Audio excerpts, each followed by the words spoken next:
My husband left me for his secretary. Now they want me to be their surrogate because she can't have children. 6 months ago, I was hosting our annual neighborhood barbecue when I noticed my husband Michael texting under the table. He'd been distant for weeks, working late, taking calls in another room, showering as soon as he got home. All the cliches yes I was too trusting to recognize. That night after our guests left, he sat me down and delivered the speech. I am sure he'd rehearsed. I've fallen in love with someone else. I am sorry, but I want a divorce. Her name was Amber, his 26-year-old secretary. I was 38, a high school biology teacher, married to Michael for 12 years. We'd been trying for a baby for the last 5 of those years, partial fertility treatments, 3 miscarriages, and endless disappointment. The stress had taken its toll, but I never imagined it would end like this. Michael moved out that weekend. One thing a month, he and Amber had rented an apartment together. When 3 months they were engaged. I focused on rebuilding my life, therapy twice a week, reconnecting with friends I'd neglected, repainting every room in our house before putting it on the market. Then last Tuesday, my phone lit up with a text from an unknown number. Hi Sarah, it's Amber. I know this is unexpected, but I was hoping we could meet for coffee. Here is something important, Michael, and I would like to discuss with you. Curiosity got the better of me. We arranged to meet at a cafe far from my school in their office. I arrived first, ordering a black coffee and claiming a corner table. When they walked in together, Michael looked nervous. Amber looked determined. After awkward greetings, Amber got straight to the point. I have a condition called MRAH syndrome, she said. I was born without a uterus. I can never carry a child. I nodded slowly, unsure why they were sharing this with me. We've been looking into surrogacy, Michael continued, not quite meeting my eyes. The agencies have long waiting lists and the costs are astronomical. A cold realization washed over me. I gripped my coffee cup tighter. We know this is a lot to ask, Amber said, leaning forward, but you are the perfect candidate. You are healthy, you've been pregnant before.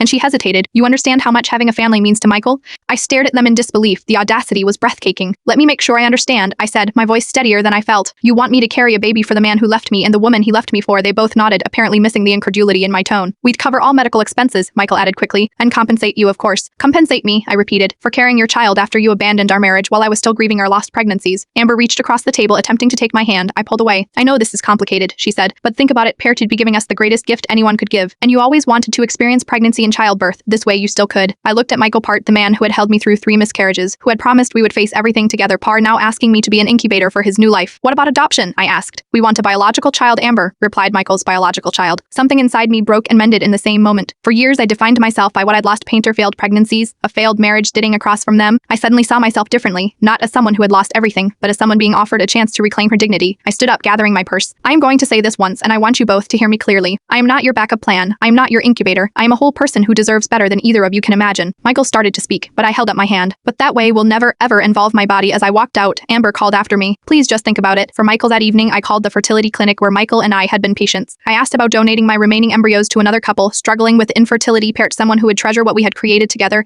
even if that creation story now had a different ending. Sometimes the most powerful thing you can say is no to those who took you for granted and yes to your own worth. Sometimes the family you helped create isn't the one you imagined, but it's still a gift worth giving. Parenthood, just not to those who broke your heart.